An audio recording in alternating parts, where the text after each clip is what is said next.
Hello, I'm Elise Allen. I'm an artist, a creativity coach and an art lecturer. I'm going to talk about right brain, left brain and whole brain thinking, and about using more of your creative potential. There's some wonderful research by a man called Mihaly Csikszentmihalyi into what kind of people are most creative.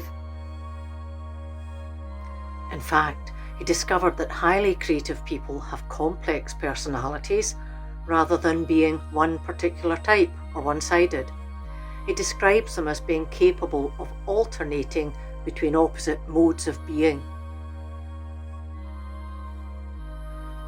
Neuroscientist Dr. Dario Nardi calls the neocortex our diverse toolbox. To be creative and to access our potential, we need to develop how we use the tools from both sides of the brain. We might consider 4 styles of setting goals and making decisions. By how we feel, by what we think, by how other people respond, and by what works. As artists, struggling with decision making and goal setting can deplete our confidence. Evaluating in very personal and subjective ways can feel lonely at times. Many of us evaluate from our feelings. We might be aiming for something that just resonates right to our core. Feelings are kinesthetic, and when we get something right, we feel it right to the bone. The problem is when we don't feel aligned and are struggling to pin down what will feel right. At these times, it can be worthwhile to have reminders of our core values, whether we're aiming for beauty, exposing corruption, or offering tenderness or comfort in our creative work. And we can also support ourselves with goals that can be measured, deadlines, word counts, or commitments to work regularly. There's satisfaction in having kept your word to others or yourself about doing what you've promised. Your subjective decision making might be based on thinking rather than on feeling, using logic to evaluate conceptual frameworks, problem solve, or to consider philosophical principles. You might have a huge net of ideas that you're trying to gather together into something coherent that makes sense. As you struggle with decision making, you might have to work on rooting out cognitive dissonance and on clarifying your focus within a web of ideas. For you, a more rounded approach might involve considering how best to be understood by your audience. Who is on the receiving end? Who is being addressed, whether audience, reader or client? What information do you need to break down for them? Thinking about their age, their values, their feelings, maybe even their irrational biases. Taking these into consideration might just help you to hone and clarify your ideas.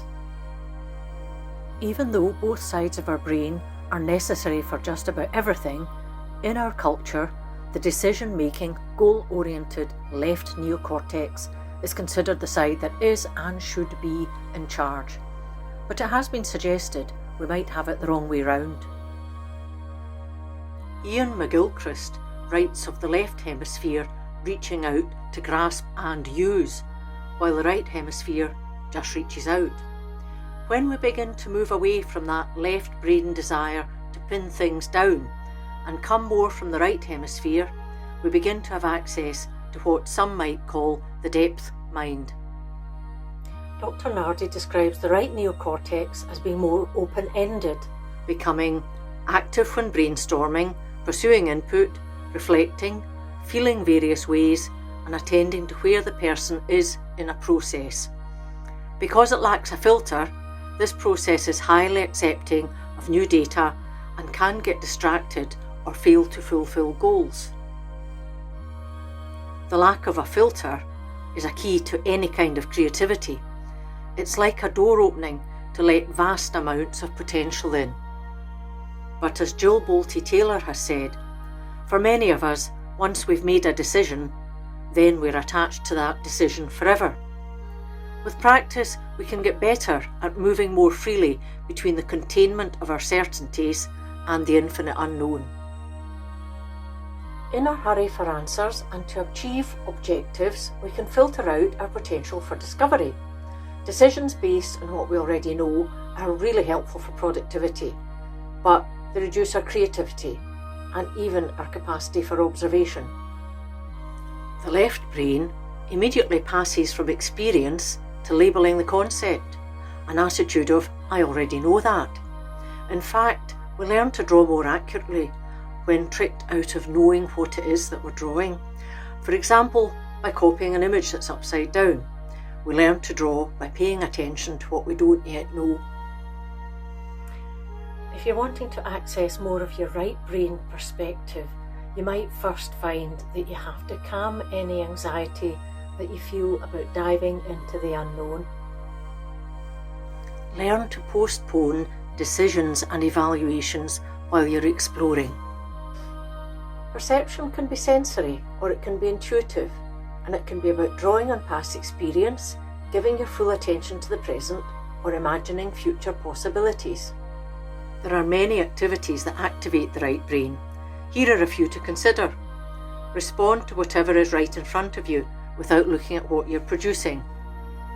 Get curious about ways your materials, words, or tools can be used. Recall felt memories as much as possible using your senses. Take plenty of time to digest any influences. Mix things up. Brainstorm a dozen possibilities, combine disparate ideas, and play about with some metaphors. Write or doodle in a stream of consciousness and just see what emerges. Try shutting your eyes and following a guided imagery. Daydream while you're pottering about or taking a walk in nature. You'll find that ideas and connections will just pop up. When you get stuck, shift medium. Write your painting, dance your novel, or draw your dance. Something odd happens when the balance of power between the brains shifts. With the left brain, we continue to manage the business of living. But with the right brain taking the lead, we become like observers, witnessing our decisions emerging from what's sensed or intuited.